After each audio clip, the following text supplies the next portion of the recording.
بالله وكفى والصلاة والسلام على عباده الذين اصطفى خصوصا على أفضلهم وخاتم النبيين محمد الأمين وعلى آله وصحبه أجمعين. أما بعد فأعوذ بالله من الشيطان الرجيم. بسم الله الرحمن الرحيم.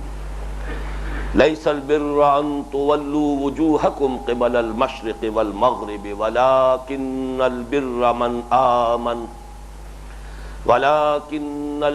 من آمن بالله واليوم الآخر والملائكة والكتاب والنبيين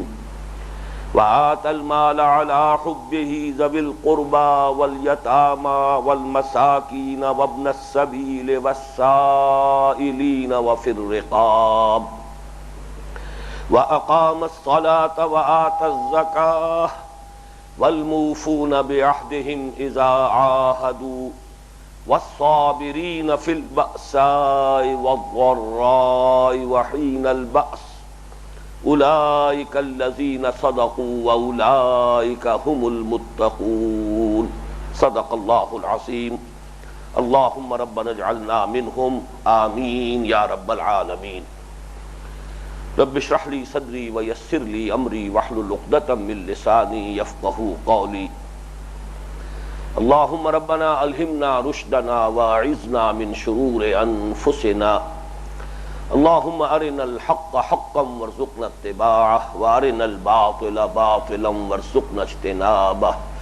اللهم وفقنا لما تحب وترضى. اللهم اجعلنا من عبادك الصادقين وعبادك المتقين. آمین یا رب العالمین. سب سے پہلے آئیے کہ ہم اس آیہ مبارکہ کا ترجمہ کر لیں، پہلے لفظ بلفظ اور پھر ایک رواں ترجمہ. لیس البر، نیکی یہی نہیں ہے، ان تولوا وجوہکم، کہ تم پھیر دو اپنے چہروں کو، قبل المشرق والمغرب، مشرق کی جانب اور مغرب کی جانب. ولکن البر، بلکہ نیکی تو اس کی ہے، من آمن باللہ، جو ایمان لایا اللہ پر، والیوم الآخر، اور پچھلے دن پر، یوم آخر پر، والملائکۃ، اور ملائکہ پر، فرشتوں پر، والکتاب، اور کتابوں پر، والنبیین، اور انبیاء پر. وآتى المال على حبہ، اور دیا اس نے مال اس کی محبت کے باوجود، ذوی القربى، رشتہ داروں کو، والیتامى، اور یتیموں کو، والمساکین، اور محتاجوں کو، وابن السبیل، اور مسافر کو، والسائلین، اور مانگنے والوں کو، وفی الرقاب، اور گلو خلاصی کرانے کے لیے، گردنوں کے چھڑانے کے لیے. وأقام الصلاۃ، اور قائم کی اس نے نماز، وآتى الزکاۃ، اور ادا کی زکوٰۃ، والموفون بعہدہم، اور پورا کرنے والے اپنے عہد کے، اذا عاہدوا، جبکہ باہم معاہدہ کر لیں، والصابرین، اور خصوصاً صبر کرنے والے، فی البأساء، فقر و فاقہ میں، والضراء، اور تکلیف اور اذیت میں، وحین البأس، اور جنگ کے وقت. اولئک الذین صدقوا، یہی ہیں وہ لوگ کہ جو سچے ہیں، واولئک هم المتقون، اور یہی ہیں وہ لوگ جو حقیقتاً متقی ہیں. اللہم ربنا اجعلنا منہم. رواں ترجمہ ہوگا، نیکی یہی نہیں ہے کہ تم اپنے چہروں کو مشرق اور مغرب کی جانب پھیر دو، بلکہ حقیقی نیکی اس کی ہے جو ایمان لایا اللہ پر اور یوم آخر پر اور فرشتوں پر اور کتابوں پر اور نبیوں پر، اور دیا اس نے مال اس کے محبوب ہونے کے باوجود، اس کی محبت کے علی الرغم، رشتہ داروں کو، یتیموں کو، محتاجوں کو، مسافر کو، مانگنے والوں کو، اور گردنوں کے چھڑانے میں. وأقام الصلاۃ وآتى الزکاۃ، اور قائم کی اس نے نماز اور ادا کی زکوٰۃ. والموفون بعہدہم اذا عاہدوا، اور پورا کرنے والے اپنے عہد کے جبکہ باہم معاہدہ کر لیں. والصابرین، اور بالخصوص صبر کرنے والے. فی البأساء والضراء وحین الباس، فقر و فاقہ میں، تکلیف اور اذیت میں اور جنگ کے وقت۔ اولئک الذین صدقوا واولئک هم المتقون، یہی ہیں وہ لوگ جو حقیقتاً راست باز ہیں، راست گو ہیں، راست کردار ہیں، اور یہی ہیں وہ لوگ جو حقیقتاً متقی ہیں۔ سورۃ العصر کی طرح اس آیہ مبارکہ کے ضمن میں بھی پہلے 4 تمہیدی باتیں نوٹ کر لیں۔ سب سے پہلی بات یہ کہ یہ ایک آیت ہے، لیکن حجم میں آپ کو معلوم ہے کہ سورۃ العصر سے 3.5 گنا ہے۔ یہ قرآن مجید کی طویل ترین آیات میں سے ہے، اگرچہ بعض آیات جو ہیں وہ اس سے بھی طویل تر ہیں قرآن حکیم میں، بلکہ آیت الدین جو ہے 39واں رکوع میں جو ہے سورہ بقرہ کے تقریباً پورا رکوع اسی ایک آیت پر مشتمل ہے، وہ اس آیت سے بھی دگنے سے بھی زیادہ ہے اپنے حجم میں۔ آیت الکرسی بھی تقریباً اس کے لگ بھگ ہے۔ صرف یہ بات نوٹ کرانی ہے جو میں نے سورۃ العصر کے ضمن میں بھی نوٹ کرائی تھی کہ قرآن حکیم میں آیتوں اور سورتوں کے تعیین یہ خالص توقیفی امر ہے، یہ موقوف ہے نبی کے بتانے پر صلی اللہ علیہ وسلم۔ اس میں کسی کے اجتہاد کو کوئی دخل نہیں، کوئی منطق، کوئی اصول، گرامر کے ان میں سے کوئی شے نہیں ہے کہ جو فیصلہ کن ہو آیات کی تعیین میں، سورتوں کی تعیین میں۔ آیتیں نہایت چھوٹی بھی ہیں، والعصر آیت ہو گئی، آیات حروف مقطعات پر بھی مشتمل ہے، حامیم آیت ہو گئی، اسی طریقے سے آیتیں انتہائی لمبی بھی ہیں جیسا کہ میں نے ابھی آپ کو بتایا، یہ خود یہ آیت ہے، اسی طریقے سے آیت الکرسی ہے، اسی طریقے سے اس سے بھی دگنی سے بھی زیادہ جو آیت الدین ہے۔ تو بات صرف یہ نوٹ کرنے کی ہے کہ یہ تمام امور اصطلاح میں ہم کہتے ہیں کہ توقیفی امور ہیں، یعنی موقوف ہے اس پر کہ نبی صلی اللہ علیہ وسلم ہمیں بتائیں۔ جیسے آپ نے بتایا روایات کے اعتبار سے اختلاف ہو جائے گا، کہیں آیت کی گنتی میں فرق ہو جائے گا، اس لیے کہ وہ روایات جو ہیں قرات کی اس کے اعتبار سے اگر فرق ہے، لیکن بنیاد وہی رہے گی کہ اس میں کسی گرامر، کسی منطق، کسی اور اصول کوئی بیان یا اصول کلام ان میں سے کسی کو کوئی دخل حاصل نہیں ہے، یہ کلیتاً نبی اکرم صلی اللہ علیہ وسلم کی بتائی ہوئی باتیں ہیں۔ دوسری بات یہ نوٹ کیجئے کہ یہ ہمارے منتخب نصاب کا موضوع ترین درس نمبر 2 ہے، اس لیے کہ سورۃ العصر میں انسان کی نجات کی 4 شرائط بیان ہوئی، یا اس کے فوز و فلاح کے 4 لوازم بیان ہوئے: ایمان، عمل صالح، تواصی بالحق، تواصی بالصبر۔ اس آیت میں اب آپ دیکھیے کہ 3 چیزیں تو وہ ہیں ان 4 میں سے جو صراحتاً مذکور ہیں، بلکہ ان میں سے ہر ایک کی قدر تفصیل آئی ہے۔ ایک چیز البتہ ایسی ہے جو یہاں پر محذوف ہے، یا صحیح تر الفاظ میں کہنا چاہیے کہ مقدر ہے، مضمر ہے، چھپی ہوئی ہے۔ یہ بات بعد میں بیان ہوگی کہ یہ کیوں مقدر ہے، کس دلیل کی بنیاد پر یہ کہا جا سکتا ہے کہ وہ بات یہاں پر انڈرسٹوڈ ہے، گویا کہ محذوف ہے، لیکن مراد ہے، مقدر ہے، مضمر ہے، چھپی ہوئی ہے، بیان نہیں ہوئی، لیکن یہ کہ یہاں پر گویا کہ وہ مذکور ہے پوٹینشلی بالقوہ۔ سب سے پہلے نوٹ کیجئے سورۃ العصر میں ایک لفظ آیا الا الذین آمنوا، ایمان۔ یہاں آپ دیکھیے کہ 5 ایمانیات کی تفصیل آ گئی، وَلَٰكِنَّ الْبِرَّ مَنْ آمَنَ بِاللَّهِ وَالْيَوْمِ الْآخِرِ وَالْمَلَائِكَةِ وَالْكِتَابِ وَالنَّبِيِّينَ۔ اس کی بہترین تشبیہ جو میرے ذہن میں کبھی آئی تھی اور بارہا میں نے عرض کی ہے، وہ یہ ہے کہ جیسے سورۃ العصر میں جو لفظ ایمان ہے وہ ایک کلی کے مانند ہے۔ کلی ابھی کھلی نہ ہو تو اس میں پتیاں تو ہوتی ہیں لیکن نمایاں نہیں ہوتی، کلی کھلتی ہے، پھول بنتا ہے، وہ پتیاں نمایاں ہو جاتی ہیں۔ گویا کہ لفظ ایمان میں یہ 5 پتیاں موجود تھیں، لیکن سورۃ العصر میں اس کی حیثیت ایک بند کلی کی تھی، جو کہ اس آیہ مبارکہ میں کھل گئی ہے، اس نے پھول کی شکل اختیار کی۔ تو 5 ایمانیات ہمارے سامنے آئے: ایمان باللہ، ایمان بالآخرہ، ایمان بالملائکہ، ایمان بالکتب، ایمان بالانبیاء و رسل۔ اسی طرح سورۃ العصر میں ایک بہت جامع عنوان تھا وَعَمِلُوا الصَّالِحَاتِ، عمل صالح، بہت گمبھیر، بہت جامع ایک عنوان۔ یہاں اب آپ دیکھیے کہ اس کے 3 ذیلی عنوانات قائم ہوئے۔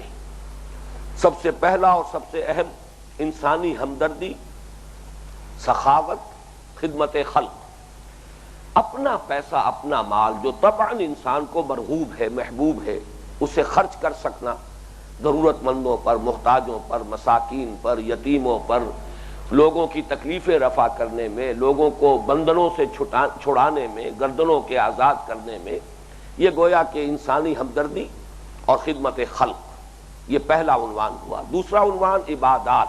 وَأَقَامَ الصَّلَاةَ وَآتَى الزَّكَاةَ، یہ عبادات میں سے جو اہم ترین عبادات ہیں نماز اور زکوٰۃ، ان کا تذکرہ ہو گیا۔ اور تیسرے معاملات انسانی، اب جو بھی ہیومن ریلیشنز ہیں ان سب کا اگر آپ تجزیہ کریں گے تو معلوم ہوگا کہ ان سب کی بنیاد کسی نہ کسی معاہدے پر ہے، چاہے وہ معاہدہ صراحتاً کیا گیا، لفظاً اس کو وجود میں لایا گیا، چاہے وہ امپلائڈ ہے، مقدر ہے، گویا کہ از خود وہ چیز موجود ہے جس کی تفصیل بعد میں آئے گی، لیکن تمام انسانی معاملات کا دار و مدار معاہدے پر ہے۔ ایفائے عہد ایک ایسی شے ہے کہ اگر وہ کسی معاشرے میں عام ہو جائے تو گویا کہ اسٹریم لائننگ ہو جائے گی، تمام انسانی معاملات اور باہمی جو بھی لین دین، جس طرح کے بھی تعلقات ہیں آپس کے، ان سب کے اندر حسن اور خوبی پیدا ہو جائے گی اور اس میں سے تمام خرابیاں نکل جائیں گی۔ لہذا معاملات کے ضمن میں ایفائے عہد، یہ جو تین ذیلی عنوانات میں نے آپ کے سامنے رکھے ہیں، ان کی بھی ایک بہترین تشبیہ یہ ہے کہ جیسے ایک تناور درخت ہو اور اس تناور درخت کا جو تنا ہے مین، وہ اوپر جا کر تین بڑی بڑی شاخوں میں تقسیم ہو جائے۔ ایک شکل یہ بھی ہوتی ہے کہ ایک لیول پر ایک شاخ نکل گئی، دوسرے لیول پر پھر دوسری شاخ نکلی ہے، تیسرے لیول پر پھر تیسری شاخ ہے، لیکن کبھی آپ نے دیکھا ہوگا ایسے بھی درخت ہوتے ہیں جس کا کہ مین تنا جو ہے جا کر دو شاخوں میں، جو برابر برابر دو شاخیں تقسیم ہو گیا۔ اسی طرح آپ تصور کیجئے کہ تین شاخوں میں وہ مین جو اس کا تنا ہے وہ تقسیم ہو گیا۔ یہ تین شاخیں ہیں، انسانی ہمدردی اور خدمت خلق، عبادات اور نمبر تین معاملات۔ اس کے بعد جو تیسری چیز سورۃ العصر میں تھی، تواصی بالحق، وہ یہاں مذکور نہیں ہے، لیکن جیسا کہ میں نے عرض کیا محذوف ہے، مقدر ہے، مضمر ہے، اس کی دلیل بعد میں سامنے آئے گی۔ آخری چیز سورۃ العصر میں صبر، وتواصوا بالصبر، تواصی بالصبر، یہاں پھر وہی بات جیسے عمل صالح کے تین بڑے بڑے ذیلی عنوانات آئے، صبر کے تین مواقع، والصابرین فی الباساء والضراء وحین الباس، فقر و فاقہ، تنگی، یہ بھوک، اس کو برداشت کرنا، اسی طریقے سے جسمانی اذیت، تکلیف پہنچائی جا رہی ہو، فزیکل پرسیکیوشن ہو رہی ہو، اس میں ثابت قدم رہنا، ڈٹے رہنا، اور سب سے بڑھ کر صبر کا میدان کہ جان ہتھیلی پر رکھ کر میدان میں آ جانا، جان کی بازی لگانے کے لیے انسان تیار ہو، وہاں ثابت قدم رہے، پامردی کا مظاہرہ کرے، بزدلی کا مظاہرہ نہ ہو، انسان پیٹھ دکھا کر نہ بھاگے۔ تو یہ گویا کہ تین مواقع صبر ہے، والصابرین فی الباساء والضراء وحین الباس، اور صبر کرنے والے فقر و فاقہ میں، بھوک میں اور تکلیف میں، اذیت میں، کوفت میں اور جنگ کے وقت۔ اولئک الذین صدقوا واولئک هم المتقون، یہ ہیں وہ لوگ جو سچے ہیں اور یہ ہیں وہ لوگ جو حقیقتاً متقی ہیں۔ تقویٰ کا دعویٰ کرنا آسان ہے، لیکن یہ کہ تقویٰ کی حقیقت سمجھنی ہو تو یہ ایک پوری انسانی شخصیت کا حیولہ ہمارے سامنے آیا ہے، پورے انسانی کردار کی ایک نقشہ کشی ہمارے سامنے کر دی گئی ہے۔ یہ ہے راست باز انسان، یہ ہے متقی انسان۔ اب تیسری بات کی طرف آئیے، اور وہ یہ ہے کہ اس آیہ مبارکہ کا موضوع کیا ہے اور اس کی اہمیت کیا ہے۔ ظاہر بات ہے، ترجمے سے یہ بات سامنے آ چکی ہے کہ اس کا موضوع یہ ہے کہ نیکی کے ایک محدود تصور کی نفی سے بات شروع کی گئی۔ نیکی یہی نہیں ہے کہ تم اپنے چہرے مشرق اور مغرب کی طرف کر دو، بلکہ نیکی تو اس کی ہے جو ان شرطوں کو پورا کر رہا ہو، جس میں یہ خصائص اور اوصاف موجود ہوں۔ تو گویا کہ نیکی کی حقیقتاً نیک شخص کون ہے، یہ اس آیہ مبارکہ کا موضوع ہے۔ اس موضوع کی اہمیت کے بارے میں میں چاہتا ہوں کہ ہم ذرا غور کریں۔ میرا اپنا تاثر اور میرا جو اپنا تجزیہ ہے وہ تو یہ ہے کہ جس طرح انسان کو اپنی حیات مادی کے لیے، زندگی کو برقرار رکھنے کے لیے پانی اور ہوا کی اور غذا کی ضرورت ہے، اس کے بغیر زندگی کا تسلسل باقی نہیں رہے گا۔ اسی طریقے سے معنوی حیات کے لیے لازم ہے ہر انسان کے لیے کہ وہ نیکی کا کوئی نہ کوئی تصور ضرور اختیار کرے، اس لیے کہ انسان کے اندر ایک شے ہے جس کا نام ضمیر ہے۔ بہت استثنائی حالات ایسے ہوتے ہیں جبکہ یہ ضمیر بالکل مر جائے، گویا کہ انسان کی معنوی موت واقع ہو چکی ہو۔ جب تک اس ضمیر میں کچھ بھی رمق ہے زندگی کی، کچھ بھی اس کے اندر ابھی حرارت باقی ہے، تو انسان کی ایک ضرورت ہے کہ وہ اپنے ضمیر کو مطمئن کرے۔ برے سے برا انسان بھی وہ اپنے آپ کو مطمئن کرنے پر موجود ہے کہ اگرچہ میں یہ کر رہا ہوں، یہ کر رہا ہوں، یہ تو مجبوری ہے، پیشے میں عیب نہیں رکھیے نہ فرہاد کو نام، اب یہ کیا کروں، یہ تو انایویٹیبل ہے، اس کے بغیر تو ممکن نہیں میرا گزارا، لیکن میں یہ بھی کر رہا ہوں، یہ بھی کر رہا ہوں، یہ بھی کر رہا ہوں۔ اگر اپنے آپ کو تھپکی نہ دے گا، اپنے ضمیر کو مطمئن نہیں کرے گا، تو واقعہ یہ ہے کہ شخصیت اندر سے ٹوٹ پھوٹ کر رہ جائے گی، اس کے اپنے اندر سے وہ اعتماد ختم ہو جائے گا، جس اعتماد کے سہارے سے انسان کی یہ معنوی شخصیت برقرار رہتی ہے۔ اس کے اندر جو ایک تا ہے، اس کے اندر جو ایک ہونے کی کیفیت ہے کہ وہ ایک حیات جو ہے حیاتیاتی اکائی کی حیثیت سے برقرار رہے، اس کے لیے ضروری ہے انسان کے اپنے اندر کا ایک اطمینان، چاہے وہ جھوٹا اطمینان ہو، چاہے انسان نے اپنے آپ کو کسی ہی بہت ہی یعنی غلط بنیاد پر اپنے آپ کو وہ مطمئن کیا ہو اپنے ضمیر کو، لیکن یہ کہ یہ ہر انسان کی ایک لازمی ضرورت ہے۔ اب میں یہ چاہتا ہوں کہ اس کے ضمن میں بلکہ یہ کہ ایک بہت پیارا شعر ہے جو مجھے کبھی میں نے کہیں سنا تھا، مجھے یہ بھی معلوم نہیں کہ یہ شاعر کون ہے، لیکن جو میں نے ابھی عرض کیا ہے کہ نیکی کا کوئی نہ کوئی تصور اختیار کرنا ہر انسان کی لازمی ضرورت ہے۔ اگر یہ نہیں ہوگا تو انسان ٹوٹ پھوٹ کر رہ جائے گا، اندر سے اس کی شخصیت جو سپلٹ ہو جائے گی، وہ ایک وحدت کی حیثیت سے اپنی معنوی شخصیت کو برقرار نہیں رکھ سکے گا۔ تو اس کی بہترین تعبیر ہے بقدر پیمانہ تخیل سرور ہر شے میں ہے خودی کا، اگر نہ ہو یہ فریب پہم تو دم نکل جائے آدمی کا۔ یہ خودی کا ایک احساس جو ہے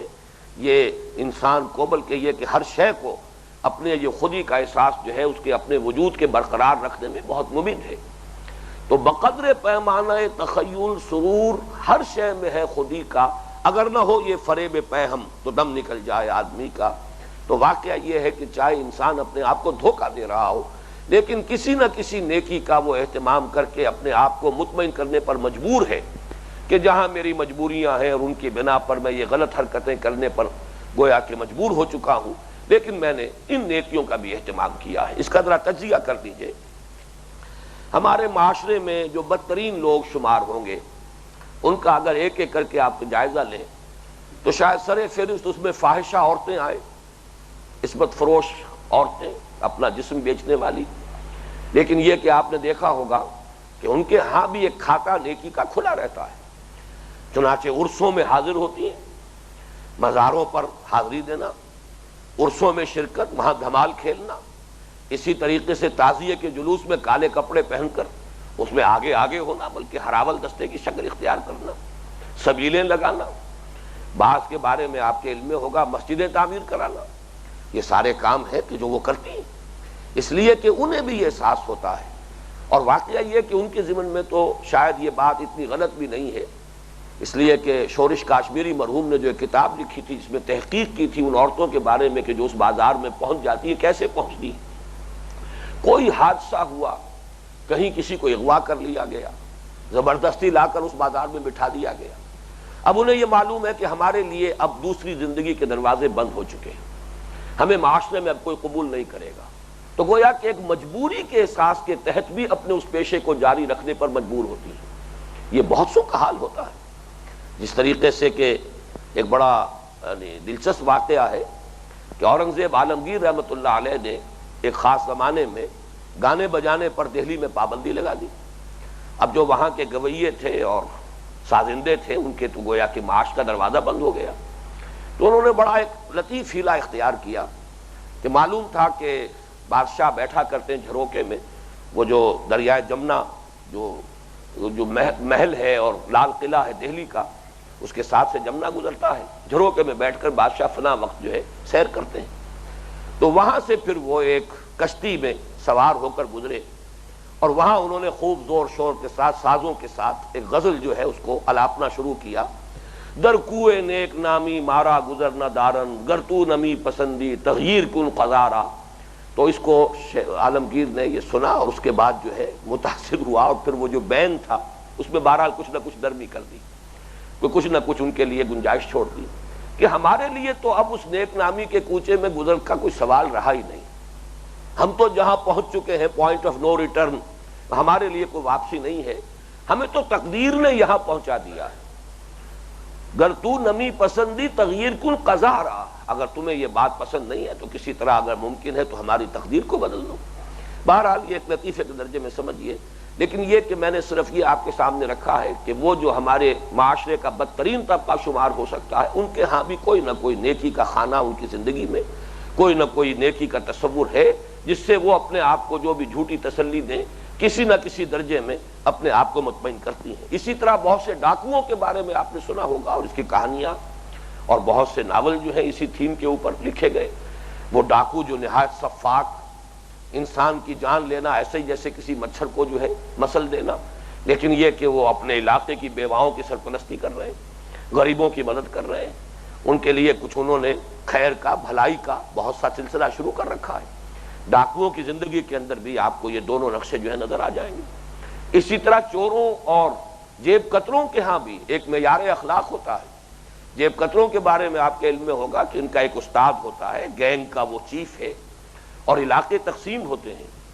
ہر جیب کترا جو ہے ہر علاقے میں جا کر واردات نہیں کر سکتا, وہ اپنے علاقے ہی میں واردات کرے گا,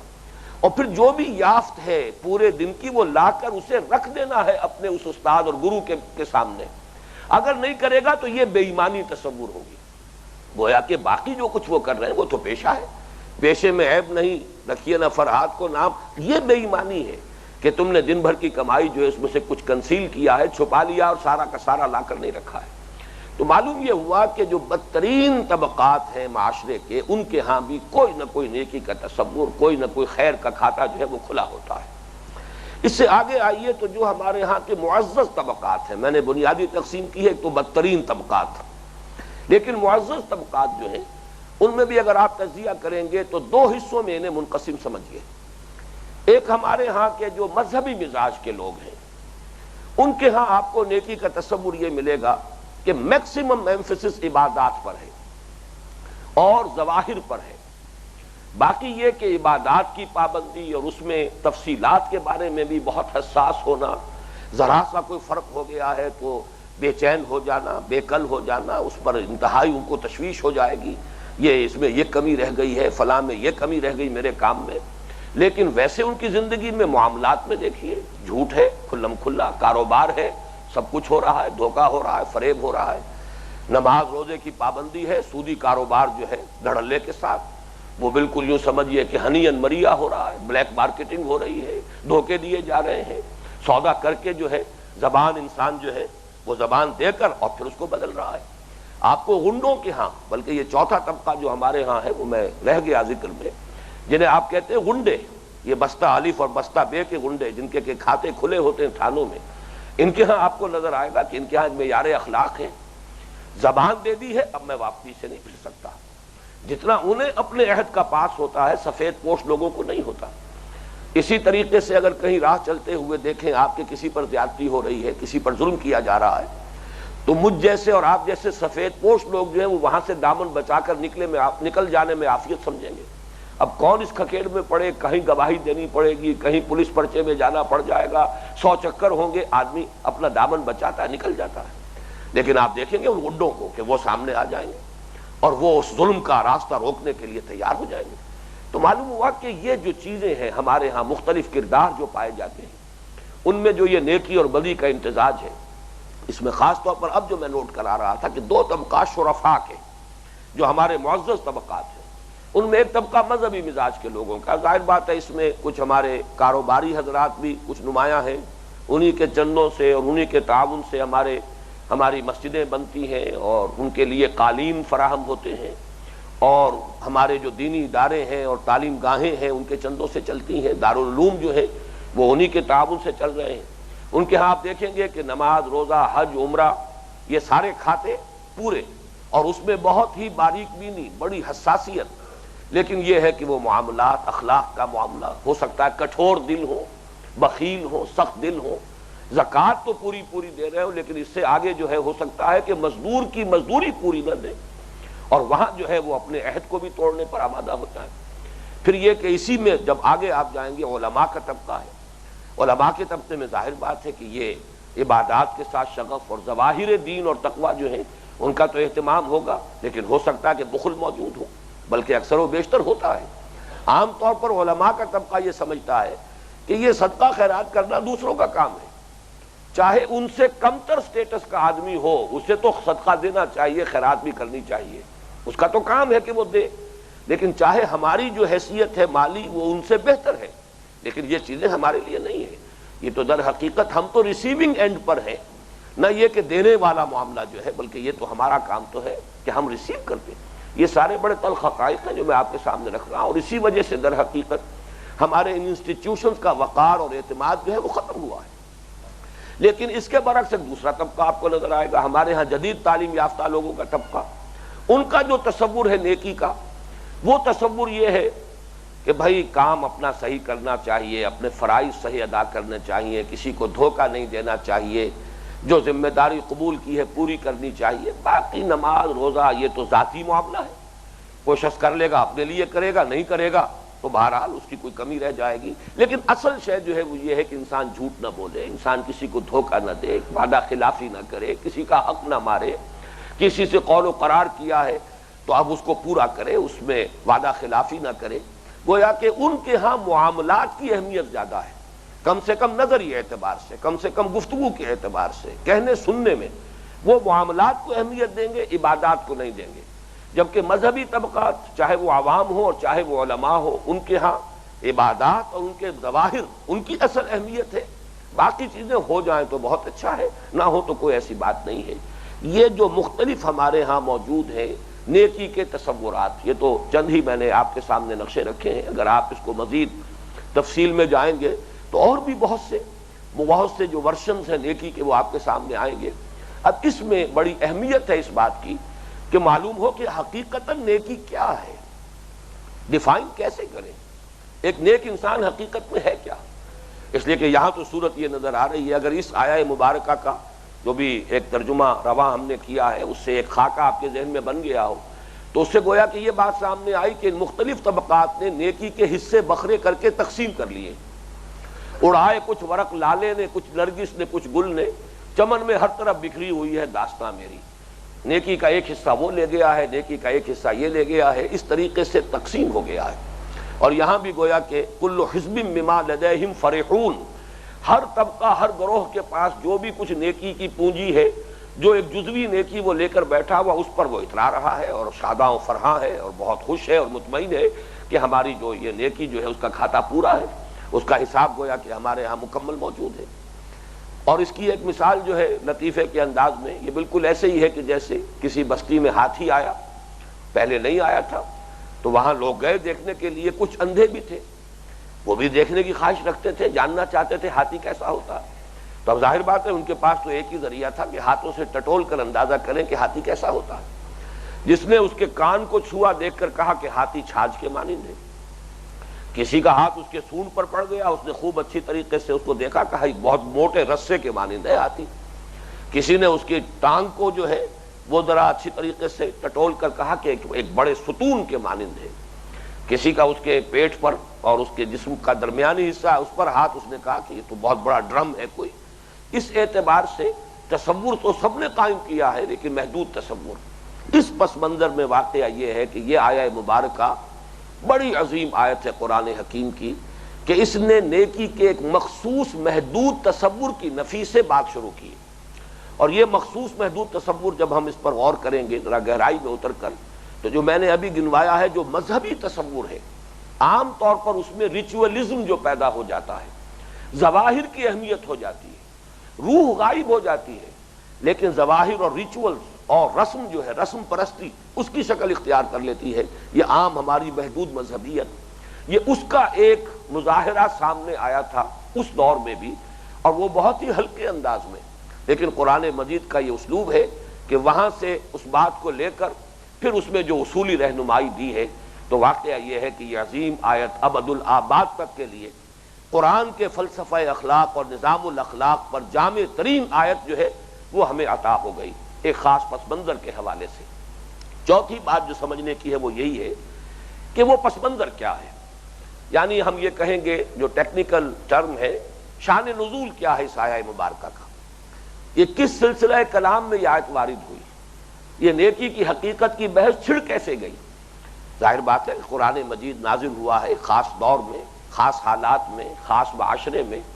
اور اس میں اکثر و بیشتر جو حصے نازل ہوئے ہیں اس کا ایک خصوصی پس منظر ہے، تاریخی واقعاتی حالات کے اعتبار سے۔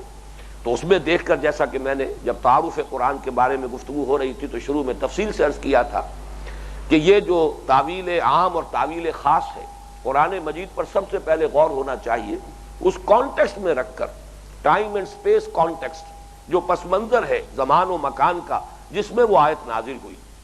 اس میں رکھ کر غور کیا جائے اس وقت یہ آیت جو ہے کس سلسلے میں وارد ہوئی اور اس کا مفہوم کیا سمجھا گیا۔ اس حوالے سے چوتھی بات اب یہ ہے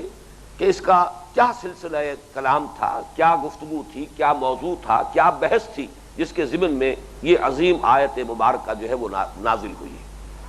اس میں ظاہر بات ہے ہر شخص سمجھ سکتا ہے محض اس رواں ترجمے سے جو ہم کر چکے ہیں کہ اس کے پس منظر میں ہے تحویل قبلہ کا واقعہ۔ تحویل قبلہ کا واقعہ کیا ہے، پہلے تو اسے واقعاتی انداز میں اس کی جو تاریخ ہے اس کو سمجھ لیجئے۔ نبی اکرم صلی اللہ علیہ وسلم جب تک مکہ مکرمہ میں مقیم رہے ہجرت سے پہلے، اس وقت تک ہمیں یہ معلوم ہوتا ہے مختلف روایات سے کہ جب آپ نماز پڑھتے تھے، جب صحن کعبہ میں کھڑے ہو کر نماز پڑھتے تھے تو بالعموم آپ جو جنوبی دیوار ہے اس کو فیس کرتے تھے، یعنی جو رکن یمانی ہے اور دوسری طرف وہ کونا کہ جس میں حجر اسود نصب ہے، ان دونوں کے مابین آپ کھڑے ہوتے تھے کعبے کی طرف رخ کر کے۔ تو یہ چونکہ کعبے کا جنوب ہے، اب گویا کہ استقبال قبلتین ہو گیا از خود۔ اگر نقشہ آپ کے سامنے ہو، ذہن میں ہو، تو آپ کو معلوم ہے کہ ایک تو امیڈیٹلی آپ کے سامنے ہے خانہ کعبہ، اور اسی خط کو آگے لے جائیے تو تقریباً 1000 میل کے فاصلے پر بیت المقدس ہے، وہ قبلہ جو ہے دوسرا وہ بھی سامنے آ گیا۔ استقبال القبلتین، دونوں قبلوں کا رخ کر لینا ایک ہی وقت میں، یہ ممکن تھا مکہ مکرمہ میں، اور حضور اسی کا التزام فرماتے تھے۔ اور یہی وجہ ہے کہ عمرے میں اور حج میں بھی جب طواف کیا جاتا ہے خانہ کعبہ کا تو یہ جو حصہ ہے اس کی خصوصی اہمیت ہے، اس کے لیے خصوصی دعا بھی ہے۔ انہی دو جو ہے ارکان جو ہے، دو کونے ہیں جن کو چھونا، بلکہ یہ کہ حجر اسود کو تو چومنا یہ مسنون ہے، چومنے کا موقع نہ ملے تو ہاتھ لگا دینا۔ اسی طریقے سے یہ رکن یمانی جو کہلاتا ہے، اس کا بھی استلام جو ہے، اس کو مس کرنا، مسح کرنا، یہ بھی مسنون ہے۔ یہ دونوں اہم ترین رکن ہیں، رکن عراقی، رکن شامی، یہ ہے شمال کی طرف، اور یہ جنوب کی طرف ہے وہ کونا کہ جس میں حجر اسود نصب ہے، اور دوسرا وہ کونا جو کہ گویا کہ جنوب مغرب کی طرف ہے کعبے کے، بلکہ تقریباً جنوب کی طرف ہے، تھوڑا سا مغرب کی طرف، اور وہ ہے رکن یمانی۔ اس کے لیے خاص دعا ہے، ربنا آتنا فی الدنیا حسنۃ وفی الآخرۃ حسنۃ وقنا عذاب النار، جو قرآن مجید میں وارد ہوئی ہے حج کے ضمن میں دعا، وہ خاص طور پر اسی طواف کے اسی حصے میں، ہر شوط میں اس کا اہتمام کیا جاتا ہے کہ اس حصے میں وہ دعا مانگی جائے۔ بہرحال یہ صورتحال جو ہے استقبال قبلتین، یہ اس وقت تک تو ممکن تھی جب تک کہ حضور مکے میں رہے۔ اب جب حضور ہجرت فرما کر مدینہ منورہ تشریف لے آئے، اب یہ ناممکن ہو گیا۔ مدینہ منورہ جو ہے اس کے جنوب میں ہے مکہ مکرمہ یعنی خانہ کعبہ، اور شمال میں ہے یہ بیت المقدس یروشلم۔ اب تو ایک ہی قبلے کی طرف رخ ہو سکتا ہے، ظاہر بات ہے کہ بیک وقت دو قبلوں کی طرف رخ ممکن نہیں۔ اب یہاں یہ بات صراحتاً تو مذکور نہیں ہے، لیکن یہ کہ اندازہ یہی ہوتا ہے قرآن مجید کے جو انداز بیان ہے، اسلوب بیان سے،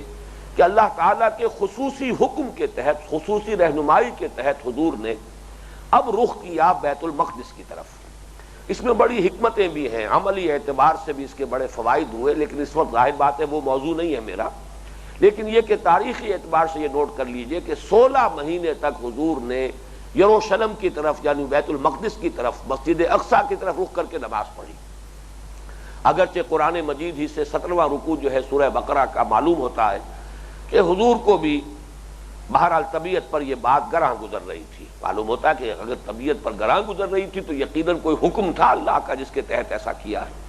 اور یہ فرمایا بھی ہے وَمَا جَعَلْنَا الْقِبْلَةَ الَّتِي كُنْتَ عَلَيْهَا إِلَّا لِنَعْلَمَ مَن يَتَّبِعُ الرُّسُولَ مِمَّن يَنقَلِبُ عَلَىٰ عَقِبَيْهِ. ہم نے جو مقرر کیا تھا یہ قبلہ تو اس لیے مقرر کیا تھا کہ ہم دیکھ لیں، تمیز ہو جائے ان لوگوں میں کہ جو رسول کا اتباع کرتے ہیں ہر حال میں، اور ان لوگوں میں کہ جو اپنی ایڑیوں کے بل مڑ جانے والے ہیں، کہ جن کے اندر عصبیت جو ہے مقامی مکی ہونے کی نسبت سے اگر عصبیت زیادہ تھی اور آبائی نسبت جو ہے حضرت ابراہیم علیہ السلام سے اس کے حوالے سے خانہ کعبہ کی عصبیت زیادہ تھی، تو ان پر تو ظاہر بات ہے بہت بڑا شاق معاملہ گزرا ہے. یہ 16 مہینے تک خانہ کعبہ کی طرف پشت کر کے اور بیت المقدس کی طرف رخ کر کے نماز پڑھی جائے تو یہ ایک بڑی آزمائش تھی جو اللہ تعالیٰ نے کی ہے. بہرحال اس کے بعد پھر حکم آیا قد نرى تقلب وجهك في السماء فلنولينك قبلة ترضاها فول وجهك شطر المسجد الحرام. اے نبی ہم دیکھتے رہے ہیں آپ کے چہرہ مبارک کا بار بار آسمان کی طرف اٹھنا، آپ کو انتظار تھا تحویل قبلہ کے حکم کا، وہ ظاہر ہو رہا ہے ان الفاظ سے. تو اب ہم پھیر دیتے ہیں آپ کو، رخ آپ کا تبدیل کیے دیتے ہیں اسی قبلے کی طرف جو آپ کو پسند ہے. فول وجهك شطر المسجد الحرام، تو اب اپنا رخ کر لیجئے مسجد حرام کی طرف. یہ تحویل قبلہ ہوا. اور یہ واقعہ بھی دلچسپ ہے کہ حضور اس وقت مدینے سے باہر ذرا فاصلے پر کسی جگہ پر، جیسے ہمارے ہاں ہوتے ہیں کہیں 2-4 گھر ہیں، کوئی کھیت ہے، باغ ہے، اس کے اندر ہی کوئی 2-3 گھر بن گئے ہیں، ایسی ہی کوئی جگہ تھی جہاں آپ کھانے پر مدعو تھے، اور کھانے کے بعد ظہر کی نماز آپ ادا کر رہے تھے جو بھی آپ کے ساتھ تھے وہاں صحابہ میں سے. اس وقت عین نماز کی حالت میں یہ آیت نازل ہوئی فول وجهك شطر المسجد الحرام، اور نماز کی حالت ہی میں آپ نے تحویل کی ہے، رخ بدل لیا ہے اسی جگہ پر. اسی لیے وہاں اب جو ہے مسجد القبلتین یہ تعمیر کی گئی ہے نشانی کے طور پر کہ یہ وہ جگہ ہے. اس مسجد میں 2 محراب بنا دیے گئے ہیں، ایک شمالی دیوار میں بھی اور ایک جنوبی دیوار میں بھی. پہلے شمال کی طرف رخ تھا حضور کا، اس کے بعد آپ نے جنوب کی طرف رخ کیا ہے، تو مسجد القبلتین. اب اصل بات یہ ہے کہ اس پر ایک بڑی تشویش پیدا ہو گئی، تشویش بھی پیدا ہوئی اور پھر اس کو بھڑکایا اور اس کو ایکسپلائٹ کیا یہودیوں نے. یہودی بڑی منظم جماعت، جیسے کہ ہندو ہمارے ہاں ہوتے تھے، چاہے وہ اقلیت میں ہوتے تھے لیکن تعلیم یافتہ، منظم، مہذب اور دولت مند ہونے کے اعتبار سے ان کی جو حیثیت تھی، اسی طریقے سے یہودیوں کا معاملہ تھا مدینے میں. انہوں نے اب تک اصل میں وہ یہ سمجھ رہے تھے کہ جب یہ ہمارے قبلے کی طرف رخ کر کے نماز پڑھ رہے ہیں تو گویا کہ ہمارے کیمپ فالوورز ہیں، اس لیے انہیں بہت زیادہ تشویش نہیں تھی. ایک محسوس تو ہوتا تھا کہ یہ ایک نئی نبوت کا معاملہ ہے، نئی کتاب نازل ہو رہی، لیکن ہمارے قبلے کی پیروی کر رہے ہیں تو گویا کہ ہمارے تابع ہیں، ہمارے کیمپ فالوورز ہیں. اس اعتبار سے انہیں کسی درجے میں کچھ اطمینان تھا، کچھ احساس تھا کہ ہمیں کوئی خطرہ نہیں ہے، ہمارے لیے کوئی اندیشہ نہیں ہے. اب جب قبلہ تبدیل ہو گیا تو ان کے کان کھڑے ہوئے کہ یہ تو بالکل کوئی نئی ایک تنظیم ہو رہی ہے، نئی تشکیل ہو رہی ہے، نئی امت ہے جس کا مرکز علیحدہ، جس کا قبلہ اب جدا ہو گیا ہے، مختلف ہو گیا ہے. تو اس سے جو ان کے کان کھڑے ہوئے اور انہیں موقع مل گیا کہ جو مذہبی تباہ ہوتے ہیں وہ چونکہ بہت حساس، جیسا کہ میں نے عرض کیا، مظاہر سے ان کی حساسیت کا معاملہ بہت شدید ہوتا ہے. تو بہت سے ہمارے صحابہ کے ذہن میں بھی یہ تشویش پیدا ہوئی کہ یہ 16 مہینے جو ہم نے نمازیں پڑھی ہیں، اگر قبلہ اصل یہ تھا تو اس کا مطلب تو یہ ہوا کہ پھر وہ ہماری نمازیں ضائع ہو گئی. یہ تشویش اس حد تک ہوئی ہے کہ وہیں 17ویں رکوع کے اندر یہ بھی فرمایا گیا وَمَا كَانَ اللَّهُ لِيُضِيعَ إِيمَانَكُمْ. اے مسلمانوں اس میں تشویش محسوس نہ کرو، اللہ تمہارے ایمان کو ضائع کرنے والا نہیں ہے. یعنی چونکہ نماز تو اہم ترین ستون ہے دین کا، رکن رکین ہے، رکن اعظم ہے، الصلاۃ و عماد الدین. تو تشویش یہ ہوئی کہ اگر یہ غلط رخ پر تھی ہماری یہ 16 مہینے کی نمازیں تو یہ نمازیں ضائع ہو گئیں، گویا کہ ایمان ضائع ہو گیا. ایمان کے بارے میں تشویش ہوئی. مَا كَانَ اللَّهُ لِيُضِيعَ إِيمَانَكُمْ، اللہ تعالیٰ تمہارے ایمان کو ضائع کرنے والا نہیں ہے. اس وقت یہی حکم تھا، تم نے اطاعت کی ہے اللہ کی اور اس کے رسول کی، وہ نمازیں سب درست ہوئی ہیں، اس میں کسی تشویش کی ضرورت نہیں ہے. اب یہ حکم ہے، اب ادھر رخ کرو. اصل معاملہ تو ہے اللہ اور اس کے رسول کا حکم ماننا. اصل مسئلہ یہ نہیں ہے کہ رخ کون سا ہے. اس ضمن میں اب نوٹ کیجئے کہ یہ تشویش جس درجے ہوئی اور اس کو جس درجے ایکسپلائٹ کیا یہود نے، اس کا آپ کو اس سے اندازہ ہوگا کہ قرآن مجید نے کس شد و مد کے ساتھ، آج ہمیں تو محسوس ہوتا چھوٹا سا واقعہ تھا، کوئی سی بڑی بات تو نہیں تھی، کتنے شد و مد کے ساتھ اس واقعے کو قرآن مجید نے ڈسکس کیا ہے۔ پہلے تو آپ نوٹ کیجئے کہ دوسرے پارے کے پہلے 2 رکوع، سورہ بقرہ کا رکوع نمبر 17، رکوع نمبر 18، پورے کے پورے 2 رکوع اسی موضوع پر ہیں۔ سَيَقُولُ السُّفَهَاءُ مِنَ النَّاسِ مَا وَلَّاهُ مَنْ قِبْلَتِهِمُ الَّتِي كَانُوا عَلَيْهَا، یہ تیوری بتا رہے ہیں کہ ان قریب کہیں گے یہ لوگ احمق لوگ اور نادان لوگ، اور یہ لوگ جو ہیں طرح طرح کے یہ اشغلے چھوڑیں گے، شوشے چھوڑیں گے مسلمانوں کو پریشان کرنے کے لیے، تشویش میں مبتلا کرنے کے لیے۔ تو یہ 2 رکوعوں میں کتنی تکرار کے ساتھ بات آئی ہے، اس سے در حقیقت اندازہ ہو سکتا ہے کہ اس وقت یہ معاملہ کس درجے اہمیت کا حامل تھا۔ بلکہ اس سے بھی آگے بڑھ کر آپ کو قرآن مجید کا ایک اور اسلوب معلوم ہوگا کہ اس بحث کا آغاز کیا گیا 2 رکوع قبل۔ 14ویں رکوع میں وہ آیت آئی ہے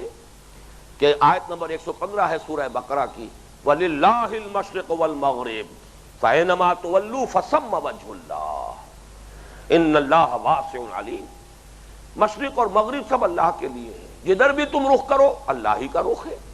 اللہ تعالیٰ بہت وسعت والا ہے اور ہر شے کا جاننے والا ہے۔ بلکہ ایک آدمی حیران ہوتا ہے، وہاں جو ہے کوئی سیاق و سباق ہے نہیں ایسا، ابھی کہیں گفتگو ہو نہیں رہی تھی قبلے کے بارے میں، لیکن قرآن کا اسلوب یہ ہے کہ ایک موضوع جس پر آگے جا کر تفصیلاً گفتگو کرنی ہے، ایک بنیادی رہنمائی پہلے دے دی جائے تاکہ غور کرنے والے لوگ، سوچ و بچار کرنے والے لوگ، اولو الالباب لوگ، ہوش مند لوگ، وہ تو گویا کہ اشارے ہی سے بات سمجھ لیں اور وہ بات ان کے لیے اپنی ذہنی سطح کے اعتبار سے کفایت کر جائے۔ تو للہ المشرق والمغرب، یعنی یہ نہ سمجھو کہ یہ جو قبلہ کوئی معین ہوتا ہے تو اللہ تعالیٰ اس قبلے اس سمت میں محدود ہے، معاذ اللہ۔ اللہ تعالیٰ تو ہر سمت میں ہے، اللہ کسی سمت میں محدود نہیں، وہ مکان سے، مکانیت سے، جسم سے، جسمانیت سے، سمت سے، ہر شے سے اعلیٰ ہے، عرفہ ہے، منزہ ہے۔ اس اعتبار سے یہ تو صرف ایک انتظامی معاملہ ہے، یکسانی پیدا کرنے کے لیے کہ لوگ جو ہیں وہ صرف ایک ہی سمت میں ایک ہی صف باندھی ہوئی ہو، یہ نہ ہو کسی کا رخ ادھر ہے کسی کا رخ ادھر ہے، کوئی مغرب کی طرف کوئی مشرق کی طرف، اس کے لیے یکسانی پیدا کر دی گئی۔ اس کے لیے اللہ تعالیٰ اپنے شاعر میں سے کسی بھی شعیرے کو معین کر دے۔ باقی یہ کہ بہرحال جیسے کہ غالب نے کہا اور بہت خوبصورت انداز میں کہا ہے کہ ہے پرے سرحد ادراک سے اپنا مسجود، قبلے کو اہل نظر قبلہ نما کہتے ہیں۔ یہ تو کعبہ بھی ہمارا مسجود نہیں ہے، بلکہ یہ تو در حقیقت ہمارا مسجود تو اللہ ہے پرے سرحد ادراک سے اپنا مسجود، قبلے کو اہل نظر قبلہ نما کہتے ہیں۔ یہ تو در حقیقت ہمارے لیے ایک ڈائریکشن ہے جو متعین کر دی گئی۔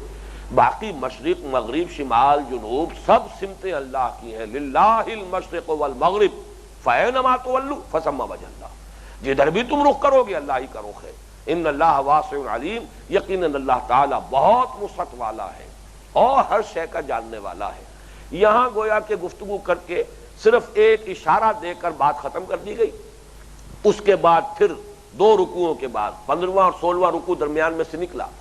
پھر 17واں اور 18واں رکوع پورا کا پورا اسی تحویل قبلہ پر، جیسا کہ میں عرض کر چکا ہوں۔ اس کے بعد پھر 3 رکوع چھوڑ دیے گئے، چنانچہ 19واں، 20واں، 21واں 3 رکوع ختم ہو کر پھر یہ آیت پھر آ رہی ہے، آیت نمبر 177، یہ 22ویں رکوع کی پہلی آیت ہے۔ اس کو میں کہا کرتا ہوں یہ گویا کہ کلین اپ آپریشن ہے۔ اگر کوئی تھوڑا بہت اثر اب بھی رہ گیا ہو، کسی کے ذہن میں کوئی تشویش ہو، کسی کو اب بھی اطمینان نہ ہو رہا ہو، تو اس کی صفائی کے لیے، وہ تمام شبہات کو ختم کرنے کے لیے موپنگ اپ آپریشن جسے کہا جاتا ہے ملٹری کی اصطلاح میں، یا کلین اپ آپریشن آج کل جو لفظ استعمال کرتے ہیں، کہ اس مسئلے میں اگر کوئی تشویش باقی رہ گئی ہو، کوئی ریزیڈول اثر ابھی ہو، تو اس کو صاف کر دیا جائے۔ لَيْسَ الْبِرَّ أَن تُوَلُّوا وُجُوهَكُمْ قِبَلَ الْمَشْرِقِ وَالْمَغْرِبِ، نیکی یہی نہیں ہے کہ تم اپنے چہرے مشرق و مغرب کی طرف کر دیا کرو، وَلَٰكِنَّ الْبِرَّ مَنْ آمَنَ بِاللَّهِ وَالْيَوْمِ الْآخِرِ۔ اس پر جو ہے فارسی کا ایک مصرع جو ہے بہت راست آتا ہے کہ سخن شناس نئی دل برا خطائی جاست، تمہاری تشویش اگر اب بھی کوئی باقی ہے تو تم نے بات کو سمجھا نہیں ہے، نیکی کی حقیقت تم پر واضح نہیں ہوئی ہے، تم صرف ظواہر اور مظاہر میں الجھ کر رہ گئے ہو، ورنہ اصل نیکی کی حقیقت کو سمجھ لو گے تو یہ ساری تشویش از خود رفع ہو جائے گی۔ گویا کہ 4 بنیادی باتیں ہیں جو اس سورہ جس آیت مبارکہ کے بارے میں عرض کرنی تھی۔ اب ہم اگلی نشست میں انشاءاللہ اس کے ایک ایک حصے پر گفتگو شروع کریں گے۔ بارک اللہ لی ولکم فی القرآن العظیم ونفعنی وإیاکم بالآیات والذکر الحکیم۔